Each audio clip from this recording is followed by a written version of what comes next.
আচ্ছা, আজকে সন্ধ্যাবেলা আমি কোচিং থেকে এসে আমি ফোনটা স্ক্রোল করছিলাম, হ্যাঁ, ইনস্টাগ্রাম। তো হঠাৎ একটা কেস আমার সামনে এলো যে সোনাম নামে একটা মেয়ে, রাজা নামে একটা ছেলের সাথে বিয়ে হয়েছিল। আই থিঙ্ক 10 তারিখ। তারা 20 তারিখে মেঘালয় হানিমুনে যায়, মানে মে মাসের 10 তারিখে, এবং মে মাসের 20 তারিখে তার হানিমুনে যায়। এবং 22 তারিখ থেকে রাজা আর সোনামকে খুঁজে পাওয়া যাচ্ছিল না।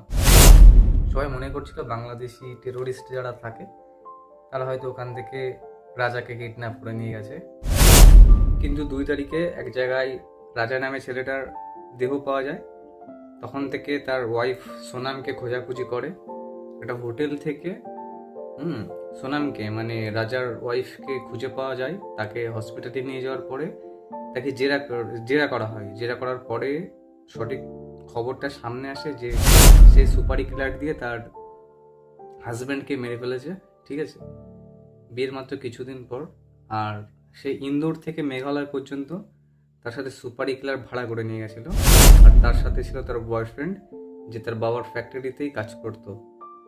তো কি দরকার, যখন তোমার বয়ফ্রেন্ডের সাথে থাকবে তাহলে বিয়ে করার কি দরকার ছিল? ফ্যামিলিকে মানাতে পারতে।